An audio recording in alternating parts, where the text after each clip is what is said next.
I'm Kara Infante, and this is Bookish Flights. In each episode, I chat with one bookish guest as we take some time to sample and savor the pairing recommendations from their bookish flight.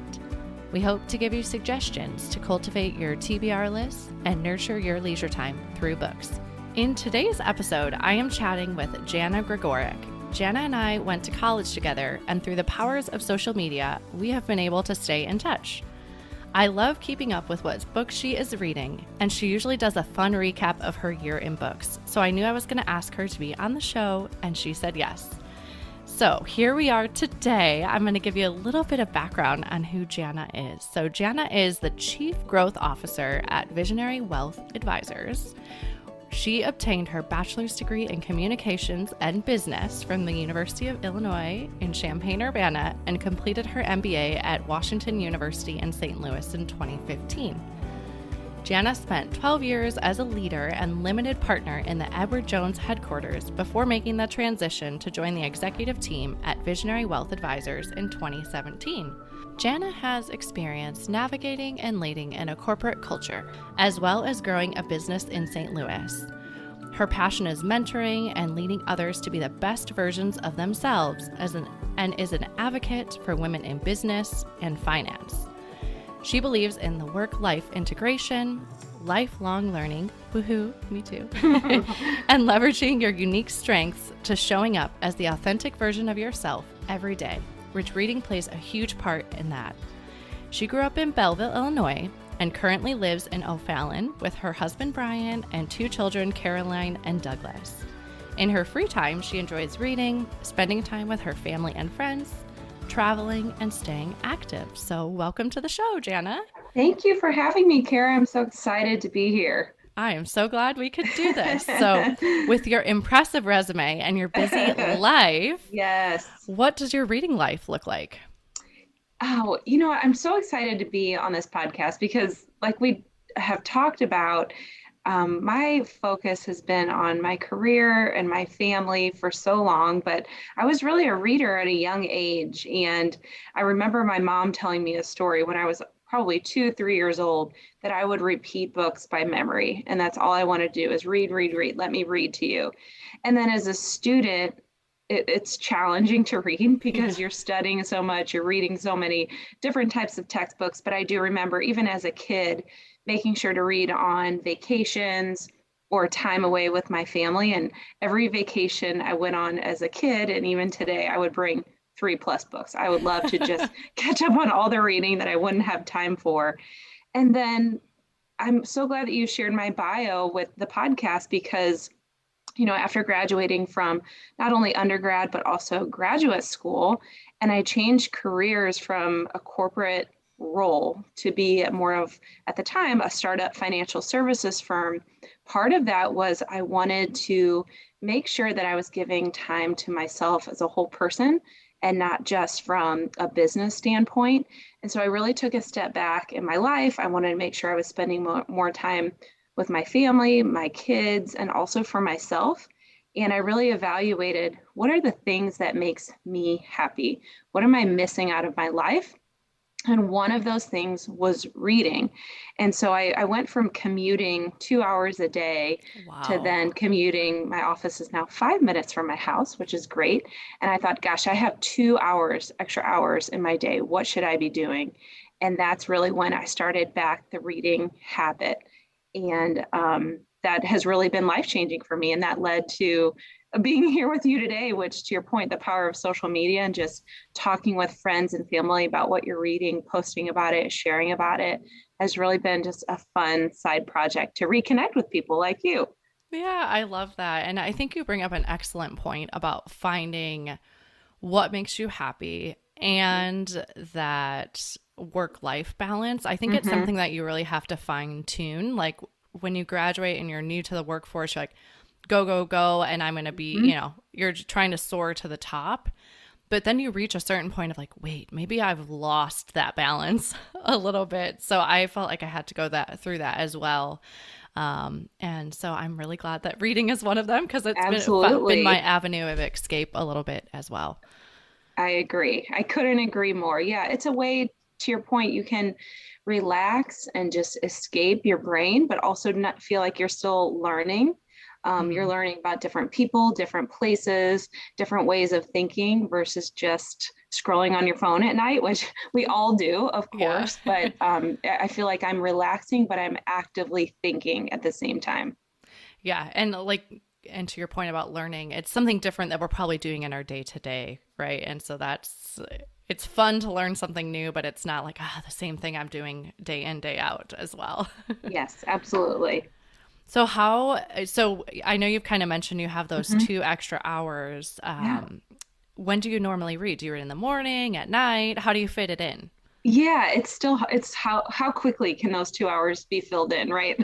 I mean, you could sleep an extra hour in the morning, you could go to bed an hour, earlier, you could be doing a million things. But what has really helped me is thinking about creating it as part of a habit Hmm. versus a to do. And I get the question all the time here, like, how do you have time to read? We're all busy, right? Yes. Working parents, spouses, we're involved in communities, charity, it doesn't matter. Everybody is busy, but it's really finding the time that works for you and not thinking of it as a to do or a chore, but making it part of your daily habit. And so for me, it's part of my night habit, my nighttime habit. And Hmm. I know we'll talk more about the specific types of books that I like to read, but I like to read for enjoyment as a way to just, as we said, relax, enjoy, learn, not think too much about work or Yeah. anything else going on. It's just a way to relax. So I do read every single night. And then I did during the pandemic start listening to audiobooks too, because I had to get out and I did those sanity walks Yep. in the middle of the day where you're like, I just got to get out even for 15 minutes. And that's when I started listening to audiobooks too. So now I actually do both where I will be reading a book and then I will also listen to an audiobook, normally of a completely different type of genre. Whether I'm driving around, running errands, working around the house, I'm normally listening to an audiobook as well. Yeah, and I think that's a great point as well. I usually have 3 books going on at once. I have a morning book, which is like my Yes. concentration book. I have an Yes. evening book, which is my escape book. But then I Yes. also have an audiobook, and I think that's a great point is that it has to be in a different enough genre or a different Mhm. enough storyline to be Mhm. able to have 3 books going on at one Yes. time.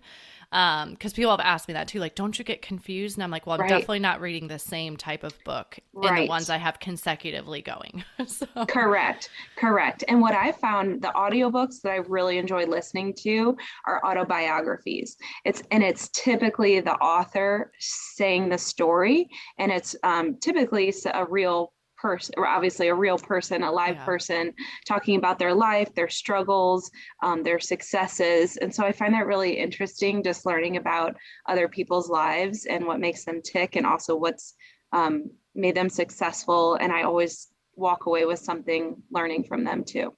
I agree. I feel like it adds to like the voice of their book.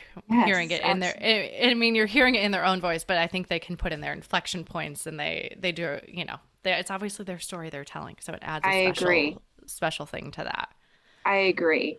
And too, one thing that I'll add is, when people ask me, how do I start reading? Where do I start? How I started was actually through Reese Witherspoon has a book club called Hello Yes. Sunshine, and that I follow her on social media, and she is a huge advocate for helping authors really find their voice, specifically female and diverse authors. And so she puts out one book a month. It's a book club. And so I thought, okay, I can read one book a month, and I'm just going to follow this Yes. book club and see what she posts on the first of every month. And so that's really what restarted my interest, and also, I guess, my addiction into reading, where sometimes now I'm reading about 4 books a month on average. That's reading and the audio. And so that was just a great way to kind of get that routine going. It didn't Mhm. feel so, okay, I have to read all these books and how am I going to fit it in? Just one a month, even if it's 5 pages, if it's one chapter, whatever it is, just a little bit every night, incorporating it as part of the routine. Yeah, I think one book a month seems very manageable. Mhm. I'm actually, listeners, stay tuned. I'm coming out this week actually with, or I guess it won't be this week by the time our podcast published, but look for the reading challenge. And I did 12 books for that specific reason. And I think that Yes. 12 books is very manageable for the year because that's one a month. So Yes, I love it. That's a great way to get started. great. And then I know you've mentioned you like autobiographies. What other type of books do you like to read? So I'm typically one that likes to follow the bestseller lists. I like to see what other people are reading and why they find it interesting, and then also so I can talk about it. And Yes. so I've just become kind of this book stalker, if you will, where to your point, like on social media, I'm wondering what are other people reading? What are they liking on, they call it Bookstagram, which now you're part of, which is really exciting. Yay. The New York Times bestseller list. I follow the Goodreads account. I follow people on that. And I'd love to see, for example, the top books of the year just came out. That's voter based. So I like to look at those. And then I'm also a part of, it's called the Book of the Month. Oh, yeah. It's actually a subscription where once a month, the beginning of the month, they put out anywhere from 4 to 6 brand new titles, and then you pick one. So it's just a cool way to see what's coming out. But specifically, the genres besides biographies would just be fiction, historical fiction, romance, and just anything that's really trending. I would be interested in picking up just so I am part of the conversation. That's actually what I've appreciated in seeing on your posts is because sometimes I feel like I get so bogged down in my TBR list, which is quite extensive. Oh, yes. But I don't always get to the newer books, but I feel like those are the books you're posting. So it's good for me to Well, see I have the that. opposite problem, Kara, where I'm constantly like looking at what's coming out, like the shiny new object, and then I have these horrible stacks of TBR, and I tell myself I cannot buy another book until I read at least a few in my list. But if it's like a year, if it's been sitting there for a year, I have a hard time picking it up unless someone says you have to read this, then I'll probably get back to it. So I need to be better about that. That's actually one on the reading challenge. 3 of your books you're picking are from your current TBR because I also want to help you tackle your TBR. So that will be on the list as Yeah, I need well. that accountability. All right. So today you've prepared an awesome book flight for us. I'm very intrigued to see how all these books tie together. So you want to start with telling us what we'll be sampling for our first book today? I would love to.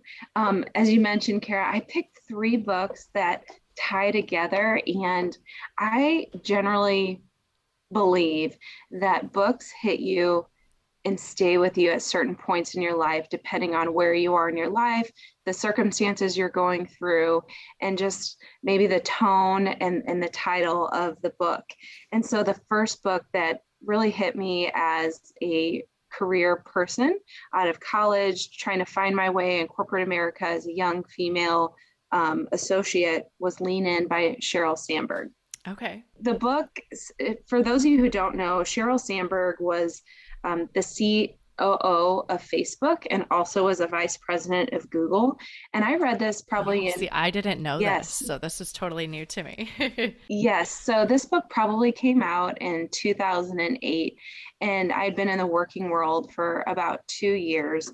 And really starting in your career, it's about finding your own voice and your confidence. And this book specifically speaks to women in business, or really women in any job or situation where they're trying to grow and push themselves to the best possible version of themselves. And so that's really the title of the book, called Lean In. Lean into Okay. yourself, lean into your abilities and your capabilities, and don't back down, right? Have the confidence, because some of the statistics in the book say, as women, we may not apply for a job unless we have hit 100% of the qualifications listed. Mm-hmm. For example, whereas men may apply if they're only 50 or 60% qualified. Wow. So we have to lean into our abilities and our capabilities and our confidence. And this book just really hit me because there's some specific examples within this book. There's a whole chapter around sitting at the seat of the table. So imagine you're coming into a conference room, There's people gathering from different departments, divisions, ages, backgrounds, and people are sitting around. Well, you're a newer person or even a woman that's not really sure where they fit. And there's only a certain number of seats around the conference table. You may sit in the corner. There's a row of seats in the back and sit there because you're just going to observe. And she pushes you in this book to say, you deserve a seat at that table just as much as everybody else. And that has really stuck with me. I think just in general, women are very caring and giving, oh no, you can have this seat, take this, let me help you with that. We're caring, but also making sure that you're standing up for yourself and you have a seat at the table and you were invited to that meeting for a reason. So we have to make those really specific, conscious choices. And this book has just really stayed with me throughout my career and my life, making this career change to the job I'm at today. I'm a female and at a finance company on the executive team. And when I first started, I had to be really specific around, for example, they say that women tend to be the ones that bring in baked goods at work, trying not to, make sure I'm positioning myself in my leadership capacity. Or my office at the time just happened to be close to the copy machine and the fax machine.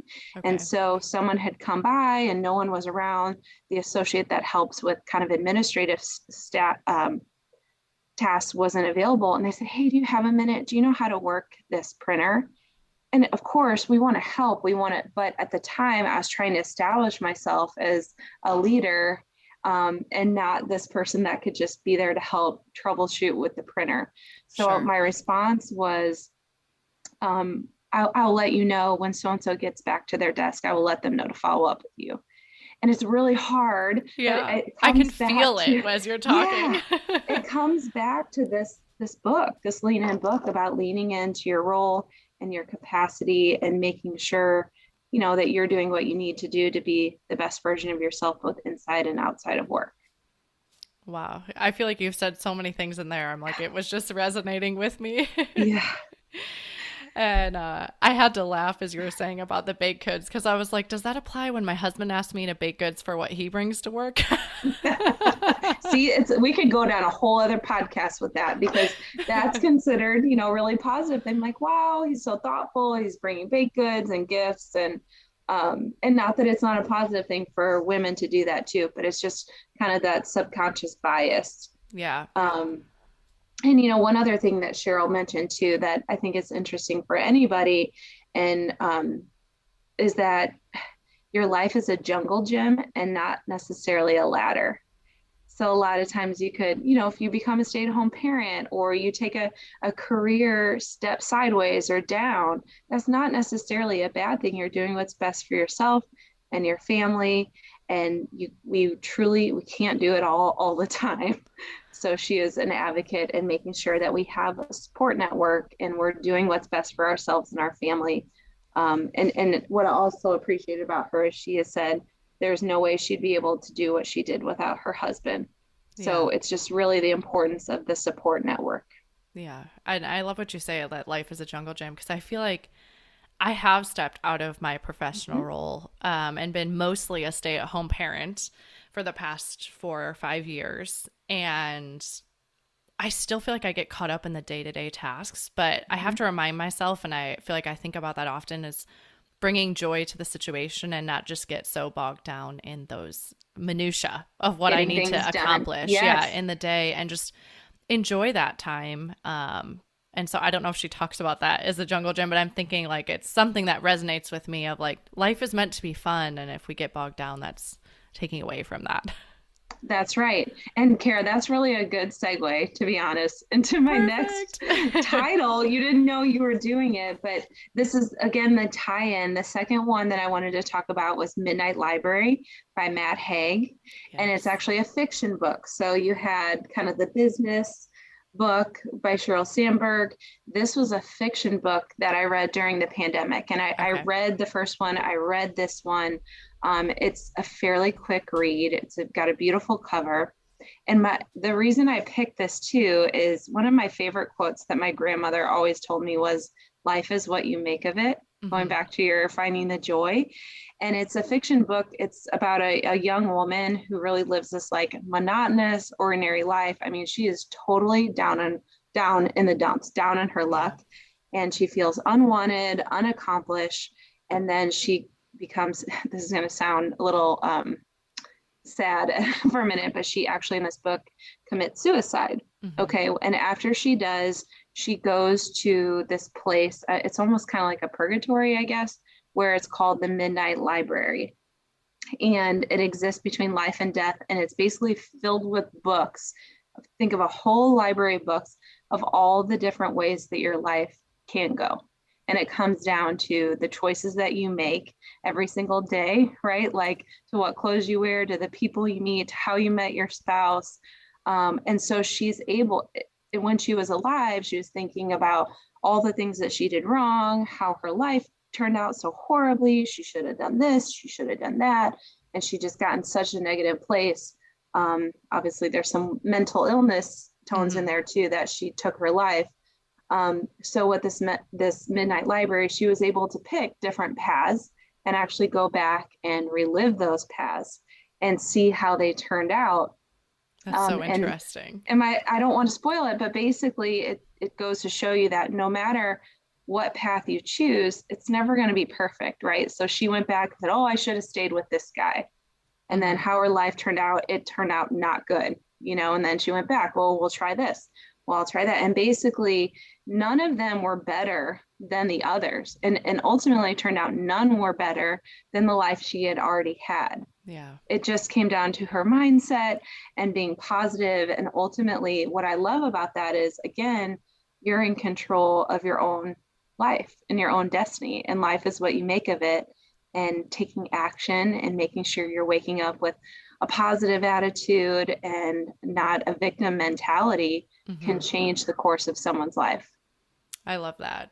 I think, kind of to your point, you had already mentioned it as well, is that books come into our life for a reason and a season. And I've believed this about people as well. And, but everything is here to teach us a lesson. And I think that's really helped push through in maybe harder times or times of struggle in my life has been, everything is here for a lesson, and there's going to be I'll understand what it means. I might not understand it right now, but I'll understand what this means to my life later on down the road. And that has proven true to kind of push through those times of Mm-hmm. sadness or, difficulty or whatever it may Yeah. be that's other than happy. That's right. Absolutely. And even you're a happy and optimistic, fun-loving person, but it's normal to get down and wonder about, well, what about this? What about that? And to your point, me reading this during the pandemic was very timely, Yeah. right? And it hit in a very different way than it might have today, even. So it was just amazing how, this book, the first book I read stuck out to me in 2008, and then this in 2020, and then the third book at a different time, but similar threads. So one other question about the Uh-huh. Midnight Library. So does she Mhm. spend like a day in the previous life of what like the next option Yeah, that she tries? Or is it maybe it's varies in length of time or? it's an abbreviated timeline from what I recall. Okay. And so what I also like about it, it's a pretty quick read because Yeah. you cover all of these lifespans, but it's fairly quick. You don't feel like you missed out on anything, but it's abbreviated too. So it's not a huge, thick book, but they move through it pretty quickly. Oh, well, it sounds very interesting. I'm Yeah. excited to go pick that one up. Yes. All right. So that was The Midnight Library by Matt Haig. Hmm. And then what's your third book? So my third book is an autobiography, as we were Yay. referencing. I listened to it on audio. It's called Born to Shine by Kendra Scott. Hmm. And so I just listened to that this year, and you may recognize the name Kendra Scott because if you're a woman, you may have heard of her jewelry before. And you see her stores, they're everywhere. They advertise a lot, but wow, was this like an amazing autobiography? And again, it hit me at this point in my life. She first of all has a very kind, very optimistic voice and viewpoint on life. Um, and it's a different it's a similar business success story, but very different from the first one I referenced, Lean In, where Sheryl Sandberg is, a businesswoman and a corporate standpoint. She had Ivy Mhm. League education, working at Google and Facebook, and just kind of this corporate. Where Kendra Scott, she came from a family of her parents were divorced. She was from Texas. She dropped out of college. She had a few failed business attempts, and she started making jewelry in her spare bedroom with Wow. her baby, her sleeping baby in the room with her. And so it's this entrepreneurial success story. And then it spoke to me now this time in my life with young children and, having done the corporate thing and on a different path. And it's really this story of grit and grace, entrepreneurship, positivity. And it really aligns with, if you're familiar with the brand, they have this signature yellow color. And she Yeah. has just gone on from being basically this stay-at-home parent making jewelry in her spare bedroom to being one of the Forbes list of America's richest self-made people Wow. in the country and probably even the world. And she does so much philanthropically, and just so hearing her truly kind of rags to riches story and how she has built this business and where she would bring her children to work with her every day, how she found a niche market of jewelry where she Mhm. wanted women to wear beautiful jewelry, but not that it's going to fall apart in a day, and not diamonds, but this affordable, beautiful jewelry that you can wear every day. So it was just a really great story. And she's just so amazingly positive and talking about the ups and downs in her life. And just, again, that story of life is what you make of it. And she's giving back after all of her success. I love that because I've definitely seen seen her store and her jewelry, Mhm. but I had no idea of her backstory. And I feel like when you see that, you're like, oh gosh, it really makes you appreciate where they came from and their product, or it just gives it that background. It So that's does. really And neat.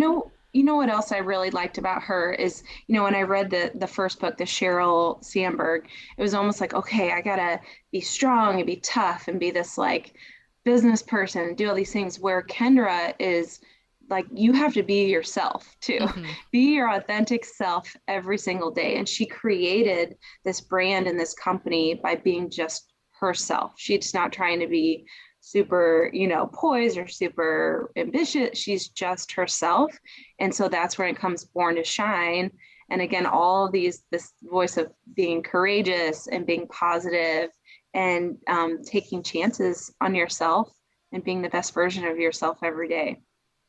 That's great. I love that. And I think that I sometimes kind of like feel like I'm dragging my feet on aging and I'm like, no, stop, time, stop ticking.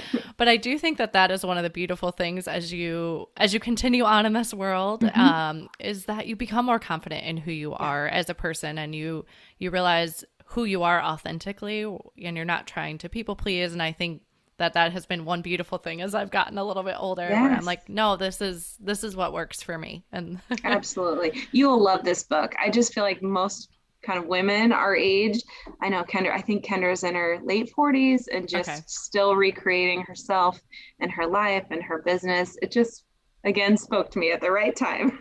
Yeah, I actually am about done with the audio book I'm reading from one of the recommendations in episode Hmm. 2. So this might be the next one I get as the Oh, audio good. book. Yes, you'll like it. So, and I admit I've actually really underexplored autobiographies. And I don't know why that is. I don't have any particular reason why I have not picked them up.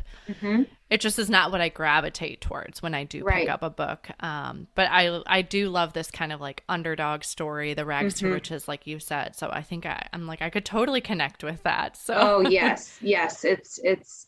Yes, it's a great one. And I tend to not listen to all autobiographies. It's really when people are like, wow, have you heard this book? Have you heard this person? It's incredible. And then hearing their voice speak to you about their own journey and hearing the emotion in it, the happiness, the sadness, they tear up at points.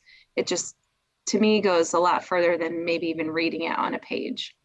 yeah, and that was one of another idea I'd had of doing a podcast. I've had this idea of wanting to do something for a while. Again, being in stay-at-home mom status, have something that's creative on the side. And one of my things is like, people are so interesting. Like we all have these stories and people are fascinating, but I didn't really know how to piece that together. But I was hoping in doing this through books, we'd also get a little bit about who each guest is as a person. Yeah, and that would be a little bit of storytelling. You're doing it. How amazing. And good for you for doing this. This is incredible. What an honor to be one of your first guests, too. Yeah, well, thank you so much. I really appreciate it. We'll do a little recap here, if you're good with that, of all the books from this episode. And then I have one more special fun thing for you. Yes. All right. So the first book we talked about was Lean In by Sheryl Sandberg. The second book was The Midnight Library by Matt Haig. And our third book was Born to Shine by Kendra Scott. So to finish our episode, I'd love to do what I'm calling a little bit of bonus pairings, or it's going to be a speed round. So you can just answer pretty quick. You don't need to give a long description or anything like that. And we'll finish with these couple questions. Okay. All right. So where is your favorite place to read? Favorite is beach, but normal is in bed. In the ideal world, beach. Yes. Every day. I love it. Okay. Number 2. What is one book you have read that has changed your life? I'm going to go with my first recommendation. The Sheryl Sandberg Lean In. I love it. All right. And then if you had to pick, because I know you do both, would you prefer audio or hard copy books? I prefer hard copy, but sometimes the time to actually sit and read. So I do prefer the hard copy. All right. And then what are you reading next? Well, I'm currently in the middle of 2 books, like we talked about. One thing I didn't mention too, how I like to stay up on books, is I have to read a book before I can watch the movie or the series. It's a problem because then my list grows. So I am reading right now From Scratch. It's a memoir and it's on Netflix, and I'm dying to watch the show. It's pretty heartbreaking, I got to be honest. So I'm a little nervous to watch the show, but it's beautiful too, and it's set in Sicily. So yeah, I read it when we lived in Sicily, actually, and so everybody has said you have to watch it, but have you? I need to have the time for when my waterworks are ready. I'm such a sap. I think I have to be by myself, like yes, and everybody will told me you're gonna miss Sicily even more. So I'm like, it'll be the double whammy for me. Double whammy, crying on 2 fronts. Yeah. So, but I did. It is a beautiful book. So it really is. And I'm actually a kind of a speed reader, but I am really taking my time with this book. I just am soaking it all in because it's pretty incredible. And sometimes I feel like Sicily, sorry, this is a total side note, but Sicily is a little off the radar. So I actually love what this book has done for it, because it's kind of brought Sicily onto the radar a little bit. Like especially with Netflix, so many people have watched it. Right. And I've heard they've done a great job portraying Sicily and the beauty of it. So I'm very excited for Sicily for that reason. You'll have to let me know when you watch it. Yes, we'll reconnect for sure. Okay. And then I'm listening to, it's called Run, Run, Rose. It's by Dolly Parton and James Patterson. Okay. They co-authored it. So I was just intrigued. And then the reason I decided to pick it up on audio was because it's narrated by Dolly Parton and Kelsey Ballerini. So I'm like, that it's not just some random narrator. So it's pretty cool hearing it in the Dolly voice and then Kelsey Ballerini too. So just a fun story. I was like, I do love me some Dolly. Yeah. Oh, that's really, really good. I'll have to keep that in mind, because now that you say that, I saw that she had co-authored one, and it was James Patterson's book. That's right. So I was intrigued. About 2 very different people coming together to write a book. Yeah. Oh, that's really fun. Yes. Well, thank you so much for coming on the show today. I really appreciate your time. I know it's precious, and so I appreciate the time that you've given me today. Well, thank you so much for having me. This has been so much fun. And like I said, I'm so proud of you for doing this, and honored that you asked me to be a part of it. Thank you.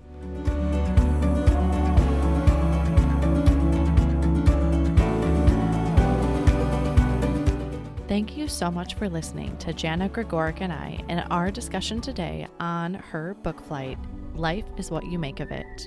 We'd love to hear what other books you might pair with this book flight at bookishflights.com. That is also where you can find more information on today's flight and any other books that we talked about today.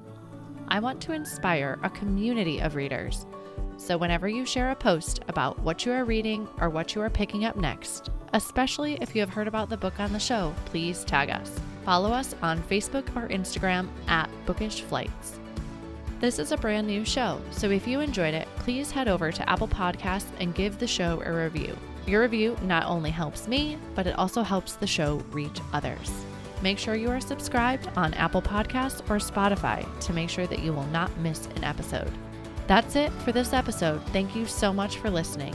As Emma Thompson said, I think books are like people in the sense that they'll turn up in your life when you most need them. Cheers to you, dear readers. Until next time.